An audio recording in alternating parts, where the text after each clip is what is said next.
Assalamualaikum warahmatullahi wabarakatuh. Jangan lupa like, comment, and share. Kali ini bercerita tentang sebuah misteri pesugihan yang bersekutu dengan arwah penasaran. Di awal kisah, di sebuah desa terpencil bernama Wringinjati, ada sebuah hutan tua yang dikenal dengan nama Hutan Srawana. Konon, hutan ini adalah tempat berkumpulnya arwah-arwah penasaran yang mati tidak wajar. Tidak ada penduduk desa yang berani masuk ke sana, apalagi saat malam tiba. Namun, bagi mereka yang tergoda oleh kekayaan instan, Hutan Srawana adalah pintu menuju pesugihan terlarang. Dharma, seorang pemuda desa yang frustrasi dengan kemiskinan dan merasa dunia tidak adil padanya, akhirnya memutuskan mencari jalan pintas. Ia mendatangi Mbah Rekso, seorang dukun tua yang dikenal memiliki ilmu hitam dan konon bisa menghubungkan manusia dengan dunia gaib. "Apa kau siap menanggung akibatnya?" tanya Mbah Rekso dengan suara berat. "Saya hanya ingin kaya. Apapun saya lakukan," jawab Dharma mantap. Malam itu juga, Mbah Rekso membawa Dharma ke dalam hutan Srawana. Di tengah hutan, mereka tiba di sebuah batu besar yang dipenuhi bekas darah kering. Mbah Rekso mulai membacakan mantra, dan angin malam tiba-tiba menjadi dingin menusuk tulang. Kabut pekat turun. Dari dalam kabut, muncullah sosok wanita berpakaian compang camping, matanya merah menyala. Rambut panjang menjuntai hingga tanah, dan kakinya tidak menyentuh tanah. Ia adalah Ratri, arwah penasaran yang mati dibunuh kekasihnya sendiri di hutan itu ratusan tahun lalu. Tubuhnya tidak pernah ditemukan. Arwahnya bergentayangan, haus akan balas dendam dan pengorbanan. Ratri menawarkan kekayaan luar biasa pada Dharma, tapi sebagai gantinya, Dharma harus memberikan jiwa pengganti. Setiap tahun, orang yang masih hidup harus dikorbankan di batu pemanggil tempat pertama kali mereka bertemu. Tahun pertama, Dharma menjadi kaya raya. Ia membangun rumah mewah, membeli tanah, dan bahkan membuka usaha besar-besaran di kota.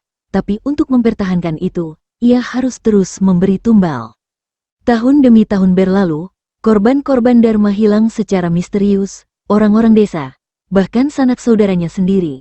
Hingga akhirnya, pada tahun ke-7, Dharma gagal memberikan tumbal tepat waktu. Ia mencoba lari, bersembunyi, bahkan memohon pada Mbah Rekso. Tapi perjanjian dengan arwah penasaran tidak bisa dibatalkan. Malam itu, hujan deras mengguyur desa. Dharma ditemukan tewas di atas batu pemanggil.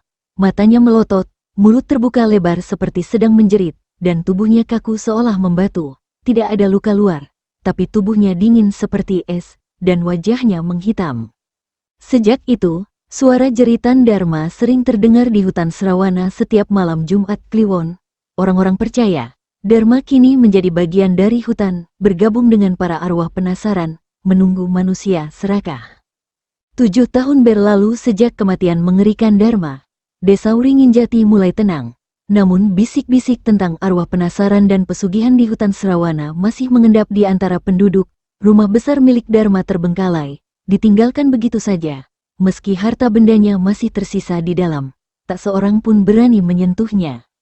Sampai akhirnya, datanglah seorang pemuda dari kota bernama Bayu, keponakan Dharma dari garis ibu yang selama ini tinggal jauh dan tidak tahu menahu soal sejarah kelam pamannya. Ia datang dengan niat mengambil alih warisan Dharma, yang menurut surat wasiat misterius ditemukan di kantor notaris desa. "Saya ahli waris satu-satunya," kata Bayu tegas.